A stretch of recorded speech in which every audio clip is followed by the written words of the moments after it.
கிறிஸ்துவுக்குள் பிரியமானவர்களே, கர்த்தரும் இரட்சகருமாய் இயேசு கிறிஸ்துவின் ஈடு இணையற்ற நாமத்தினாலே உங்கள் யாவருக்கும் என் அன்பின் வாழ்த்துக்களை தெரிவித்துக் கொள்கிறேன். தேவனர்களே அப்பம் பிரேயர் மினிஸ்ட்ரி சேனல் மூலியமாக உங்களோடு சந்திப்பதில் மிகுந்த மகிழ்ச்சியடைகிறேன். தினம்தோறும் இரவு நேரத்திலே பரிசுத்த வேதத்திலிருந்து ஒரு பகுதி நாம் தியானித்து நம்முடைய குடும்ப பாதுகாப்பிற்காக நாம் ஜெபிக்கிறோம். 17ஆம் சங்கீதம் 15ஆம் வசனத்திலே, நானோ நீதியில் உம்முடைய முகத்தை தரிசிப்பேன், நான் விழிக்கும் போது உமது சாயலால் திருப்தியாவேன். ஹல்லேலூயா. கிறிஸ்துவுக்குள் பிரியமானவர்களே, நானோ நீதியில் உம்முடைய முகத்தை தரிசிப்பேன். யாரெல்லாம் இரவு நேரத்தில் இணைந்திருக்கிறீங்களோ, நம்ம எல்லாரும் பரலோகத்துக்குள்ள போகணும். இயேசு கிறிஸ்து ராஜாவை யாரெல்லாம் சொந்த ரட்சகராக ஏற்றுக்கொண்டார்களோ, அவருடைய வாழ்க்கையிலே எல்லாமே மாற்றம், எல்லாமே ஆசீர்வாதம். ஒரு குடும்பத்திலே இயேசு கிறிஸ்து ராஜாவை ஏற்றுக்கொண்ட பின்பாக தான் அவங்களோட வாழ்க்கையில பல நன்மைகளை பெற்றுக்கொள்வார்கள். உலகத்திலுள்ள ஜனங்கள் உலகத்துக்குள்ள காரியங்களை பேசுவார்கள். ஆவிக்குரிய பிள்ளைகள் ஆவிக்குரிய ஆசீர்வாதங்களை பெற்றுக்கொள்ள வேண்டும் என்றால், எனக்கும் கிறிஸ்துவுக்கும் எவ்வளவு ஐக்கியம் இருக்கிறது, எனக்கும் தேவனுக்கும் ஜெபத்திலே எவ்வளவு நேரம் தொடர்பு இருக்கிறது, இந்த ஜனத்தை எனக்கென்று ஏற்படுத்தினேன், இவர்கள் என் துதியை சொல்லிக் கொண்டு வருவார்கள். துதிக்கிற பிள்ளைகள் சகலவிதமான ஆசீர்வாதங்களை பெற்றுக்கொள்ள முடியும். தேவனுடைய சமூகத்தில் காத்திருந்து ஜெபிக்கிற பிள்ளைகளுடைய வாழ்க்கையிலே பலவிதமான ரகசியங்களை தேவன் வெளிப்படுத்துவார்.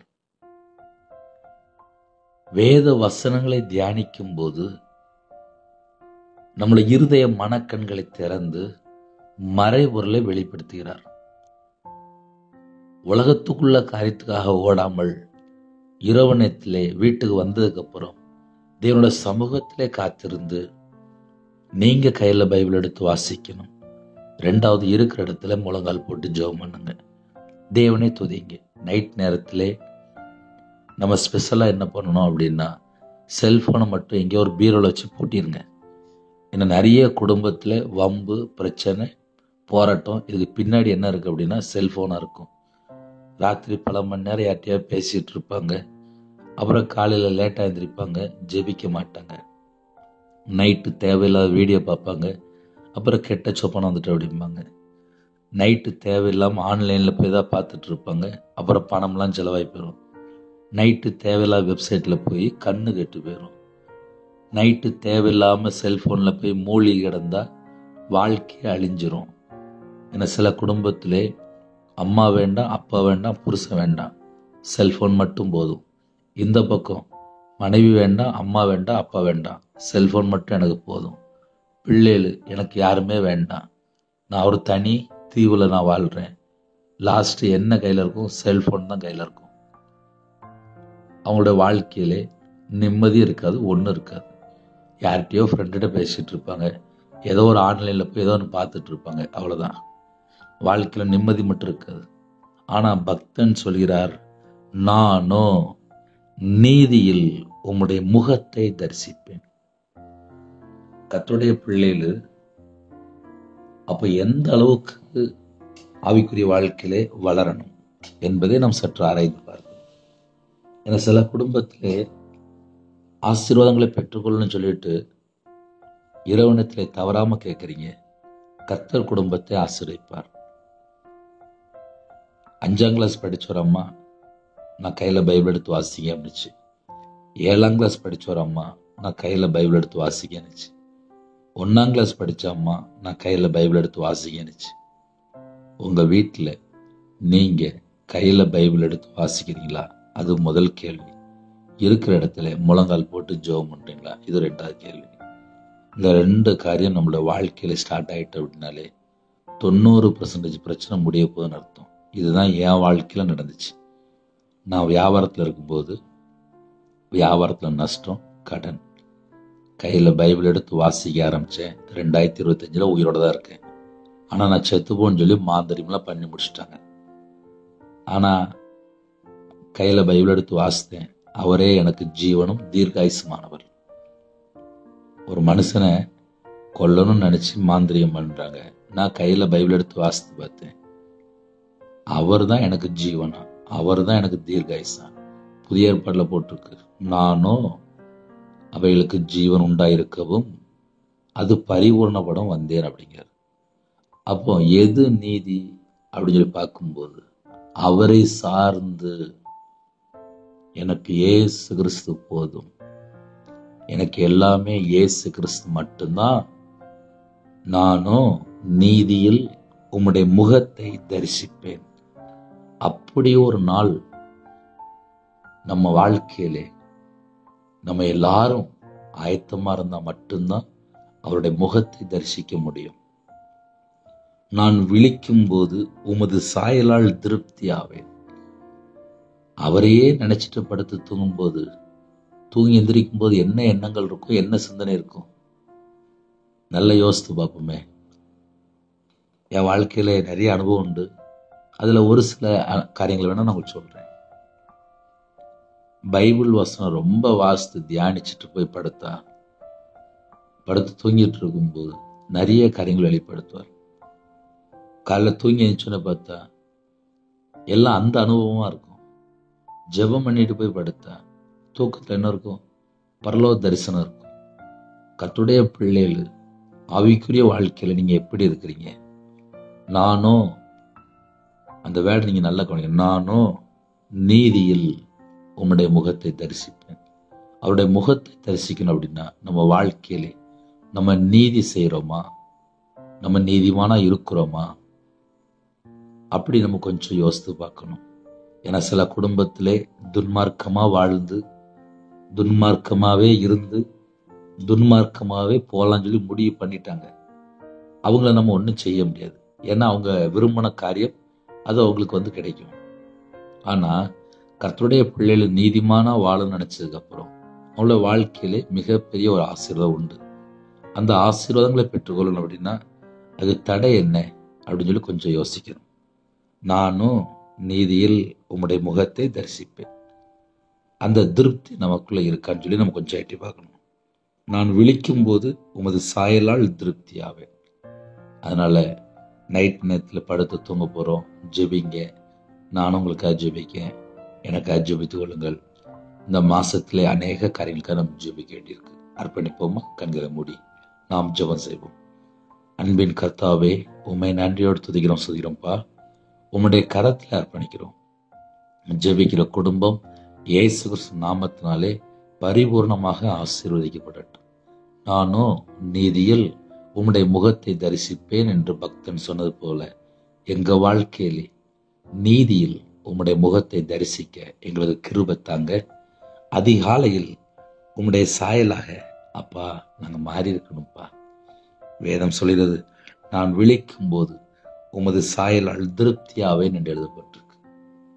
யாரெல்லாம் இணைந்து ஜெபிக்கிறாங்களோ அவங்களோட வாழ்க்கையில கிறிஸ்துடைய சாயலை பெற்றுக்கொள்ள வேண்டும். இந்த பூமியில வாழ்ற கொஞ்ச காலம் கர்த்தருக்காக வாழணும். எங்களோட ஆவி, ஆத்துமா, சரீரம், சிந்தனை, நினைவு எல்லாம் இயேசு சுரத்தினால வேலையடைபட்டும். குறைகள் குற்றங்களை மன்னிங்க. இந்த நாள் முழுது பாதுகாத்த கிருபைக்காக 1000 மடங்கு உமக்கு நன்றி செலுத்திடும். யாரெல்லாம் இரவினத்தில் ஜெபிக்கிறாங்களோ குறைகள் குற்றங்களை மன்னித்து உங்க பிள்ளைகளை பரிசுத்தப்படுத்தி சுத்திகரித்து ஆசீர்வதிங்க. கர்த்தருடைய நாமம் மகிமைப்படட்டும். இயேசு ரத்தத்தினாலே நாமத்தினாலே எந்தெந்த வீட்டு விரோதமாக எந்தெந்த ஆவிகள் கிரியை செய்து கொண்டிருக்கோ அந்த எல்லா தடைகள் எல்லாம் இயேசு நாமத்தினாலே விலகி போகட்டும். இயேசு ரத்தத்தினாலே இயேசு நாமத்தினாலே ஒவ்வொரு குடும்பத்துக்குள்ளும் பாதுகாப்பு உண்டாட்டும். கர்த்தருடைய நாமம் பலத்த துருகம் என்று எழுதப்பட்டிருப்பார். ஒவ்வொரு குடும்பத்தையும் கர்த்தர் வேலை அடைத்து பாதுகாத்துக் கொள்ளுங்க. இரவும் போலமா ஜெபிக்கிறாங்க, சகலமான நன்மைகளையும் பெற்றுக்கொள்ள வேண்டும். யாரெல்லாம் தங்களை தாழ்த்துறாங்களோ அவங்களோட வாழ்க்கையிலே என்னென்ன குறைகள் இருக்கோ எல்லா குறைகளெல்லாம் மன்னித்து பரிபூர்ணமாக ஆசிரியங்க. கற்பத்தின் ஜெபிக்கிறாங்க, கர்த்தர் மனமிறங்கி ஆசிரியங்க. யாரெல்லாம் நைட் நேரத்திலே அப்போ ஜெபிக்கிறாங்களோ எல்லா குடும்பத்தையும் ஆசிரியங்க. தாயும் பிள்ளையமாக ஆசிரியங்க. சில குடும்பத்தில் டெலிவரி கொடுக்குறாங்க, கர்த்தர் கூட இருந்து நார்மல் டெலிவரி ஆகிட்டாங்க. சில குடும்பத்திலே அப்பா பிள்ளைகள் வயசு அதிகமாயிட்டு போகுது, திருமண வாசல் திறந்தாங்கப்பா, ரட்சிக்கப்பட்ட குடும்பமா தாங்க. திருமணம் முடிந்ததுக்கு அப்புறம் சமாதானம் இல்லாமல் எத்தனையோ குடும்பத்துல வாழ்ந்து கொண்டிருக்காங்க.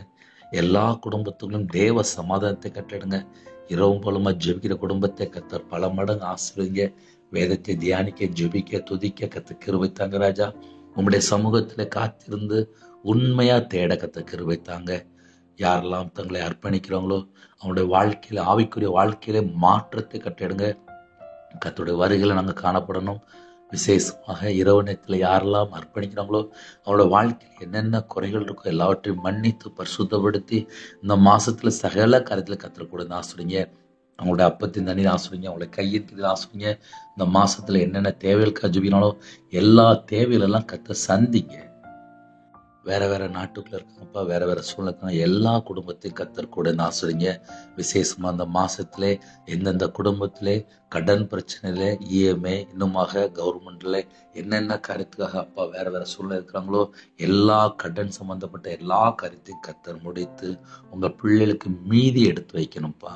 கத்தர் கிருபை தாங்க. ஸ்கூல் ஃபீஸ் கட்டணும், காலேஜ் ஃபீஸ் கட்டணும், சில குடும்பத்துல எக்ஸாம் வருது, பிள்ளைகள் ஆயத்தமாயிட்டு இருக்காங்க, ஃபர்ஸ்ட் எடுக்கணும். எல்லா விதமான வாசல் திறந்தாங்க. சரீரத்துல பலவீனத்தோடு படுத்த படுக்கையில யாரெல்லாம் இருக்கிறாங்களோ உங்களுடைய தழும்புள்ள கரத்தினால தொட்டு சுகமாக்கித்தாங்க, பரிபூர்ணமாக சுகமாக்கித்தாங்க. பலவீனத்தை எல்லாம் நீக்கி பூர்ண சுகமாக்கித்தாங்க. கர்த்தருடைய கரத்துல அர்ப்பணிக்கிறோம். நைட் வீட்டுல இருக்கிறாங்க ராஜா, நைட் நேரத்துல வாலிப பிள்ளைகள், வாலிப பையன் வேலை பார்க்காங்க, வண்டியில போறாங்க. சில குடும்பத்திலே எத்தனையோ இடத்துல நைட் நேரத்துல வெளியில டிராவலிங்ல இருக்காங்க. எல்லா குடும்பத்துக்கும் கர்த்தருடைய பாதுகாப்பு வேணும்பா. அதிகாலை வெளியில ஆலயத்துக்கு அப்பா கிளம்பக்கத்தை கிருபை செய்யுங்க. பரிசுத்தமுள்ள ஓய்வு அப்பா உங்களுடைய சமூகத்துல காத்திருந்து ஜெபிக்கூடிய கிருபை தாங்க. எல்லா குடும்பத்தையும் கர்த்தர் பொறுப்படுத்துங்க. யாரெல்லாம் இரவு நேரத்திலே தங்களை தாழ்த்துவனுடைய கண்ணீரை துடைத்து அந்த குடும்பத்துடைய தேவைகள் எல்லாவற்றையும் சந்திங்க ராஜா. நிறைய குடும்பத்துல திக்கற்ற பிள்ளையா இருக்காங்க, ஏழை எளிய ஜனமா இருக்காங்க அப்பா. யாருமே இல்லாமல் பல சூழ்நிலை கண்ணீரோடு வாழ்றாங்க. அவங்களுடைய குறைகள் குற்றங்கள் எல்லாவற்றையும் மன்னித்து உங்க பிள்ளைகளுக்கு சகலமான வாசல் திறந்தாங்க ராஜா. உங்க நாம மட்டும் விடட்டும். உங்களுடைய கரத்திலே தாழ்த்தி விடுறோம் அப்பா. விசேஷமா தேவனர்ல அப்ப மனுஷன்ல கத்தர் ஆசீர்வதித்து விடுங்க. உங்க நாம மட்டுமே விடட்டும். எல்லா பலவீனத்தையெல்லாம் நீக்கி கத்தர் பரிபூர்ணமாக ஒவ்வொரு குடும்பத்தையும் ஆசீர்வதிங்க. இரவு நேரத்திலே எங்க வீட்டுக்குள்ள இயேசு கிறிஸ்து வாங்கப்பா. நீங்க வந்தா மட்டும்தான் சமாதானம், நீங்க வந்தா மட்டும்தான் விடுதலை, நீங்க வந்தா மட்டும்தான் ஆரோக்கியம், நீங்க வந்தா மட்டும்தான் எங்களுக்கு பரிபூரணம். இயேசு கிறிஸ்து ராஜா எங்க வீட்டுக்குள்ள வாங்கப்பா. இயேசு கிறிஸ்து ராஜா எங்க இதயத்துக்குள்ள வாங்கப்பா. எந்தெந்த குடும்பத்துல கூப்பிடுறாங்களோ அந்த வீட்டுக்குள்ள இயேசு கிறிஸ்து ராஜா நீங்க வாங்கப்பா. உங்க கரத்துல அர்ப்பணிக்கிறோம். ஒவ்வொரு குடும்பத்தையும் உங்களுடைய ஜீவனுக்குள்ள அர்ப்பணிக்கிறோம். கர்த்தரே பொறுப்படுத்துங்க. எத்தனையோ குடும்பத்திலே வீடு கட்டணும், சொந்தமா வண்டியில ஆசைப்படுறாங்கப்பா. தேவ சுத்தம் இருந்தால் இந்த வருஷத்துல எல்லா குடும்பத்துக்கும் உங்களுடைய மன விருப்பத்தை நிறைவேற்றித்தாங்க. சில குடும்பத்துல தேவையில்லா சொப்பனங்கள், தேவையில்லா எண்ணங்கள் அந்த எல்லா செத்த கிரிகளும் அழிக்க விடட்டும்ப்பா. வரக்கூடிய காரியத்தை வெளிப்படுத்துங்க. பரலோக தரிசனங்களை தாங்கப்பா. ஒவ்வொரு குடும்பத்தையும் கத்தர் பொறுப்படுத்துவாங்க. எங்க வீடு முழுதும் இயேசு கிறிஸ்து ரத்தம் தெளிவட்டும், உருவின பட்டயத்தோட தேவ தூதர்கள் உலாவி விடட்டும்ப்பா. ஒவ்வொரு குடும்பத்தையும் கத்தர் ஆசிரியம். யாரெல்லாம் பொருத்தனை செய்து அப்பா எந்தெந்த காரியத்துல கீழ்ப்படிந்து வாழ்ந்து கொண்டிருக்காங்களோ அந்த குடும்பத்துக்கு 100க்கு 100 ஆசிரியப்பா. சில குடும்பத்திலே அப்பா ஜெபிக்க ஆரம்பிச்சிட்டாங்க, சில குடும்பத்துல வேதத்தை தியானிக்க ஆரம்பிச்சிட்டாங்க, சில குடும்பத்துல கத்தருக்காக எழும்பி பிரகாசின்னு சொல்லி உண்மையா வாழ்றாங்க. மிஸ்னரி மாதிரி உங்களுடைய கரத்துல அப்படிடும், பரிசுத்தவான்கள் உங்களுடைய கரத்துல அப்படிடும், விசுவாசிக்க உங்களுடைய கரத்துல அப்படிடும். யாரெல்லாம் ஜெபிக்கணும் அந்த குடும்பம் ரட்சிக்கப்படும் ராஜா. விக்கிரத்துல இருக்கிறாங்க, மாந்திரியத்துல இருக்காங்க, கஷ்டப்பட்ட நிலைமையில எத்தனையோ குடும்பத்துல போராடி ஜெபிக்கிறாங்க. சில குடும்பத்திலே விபச்சார அடிமை, மதுவான அடிமை, போதை காரியத்துல அடிமையில இருக்காங்க. அந்த குடும்பத்துல எல்லா கட்டுகள் எல்லாம் இயேசு கிறிஸ்து ரத்தத்தினால, இயேசு கிறிஸ்து நாமத்தை எல்லா கிரியை சுட்டு அரிக்கப்படட்டு ராஜா. ஒவ்வொரு குடும்பத்துக்கு விதமா கிரீச எல்லா வானமுள்ள பொருளாத சத்தும் சகல கிரிகளும் இயேசு கிறிஸ்து ரத்தத்தினாலே, இயேசு கிறிஸ்து நாமத்தை சுட்டு அரிக்கப்பட்டு ராஜா. ஒவ்வொரு குடும்பத்துக்கு அதில் விடுதலைத்தாங்க. எல்லா குடும்பத்தையும் பரிபூர்ணமாக ஆசீர்வதிங்க. உங்க நாம மட்டும் விடட்டும். உம்முடைய கரத்துல தாழ்த்தி விடுகிறோம். துதி கன மகிமை எல்லாம் ஒருவருக்கே செலுத்தினோம். இயேசு கிறிஸ்துவின் பிதாவே, ஆமென். தேவனுக்கே மகிமை உண்டதாக. கர்த்தர் தாமே உங்களை உங்கள் குடும்பத்தின் சகல காரியத்திலும் சம்பூர்ணமாக திருப்தியாக கர்த்தர் கூட இருந்து ஆசீர்வதிப்பாராக. ஆமென். கர்த்தராகிய இயேசு கிறிஸ்துவின் கிருபையும் பிதாவாகியோட அன்பும் பரிசுத்தவனுடைய ஐக்கியமும் இப்பொழுதும் எப்பொழுது சதா காலங்களிலும் நம் அன்னோடு கொடுப்பதாக. ஆமென். கிறிஸ்துவில் பிரியமானவர்களே, எங்களுடைய ஊழியக்காரத்துடன் ஜெபித்தோள்கள். 9363064181 நம்பர் கொண்டால் நாங்கள் உங்களுக்காக குடும்பத்துக்காக ஜெபிப்போம். நீங்களும் எங்களுடைய ஊழியக்காக ஜெபிங்கள். God bless you. Thanks for watching. Please subscribe our channel. Click the like and share. Click the bell. God bless you.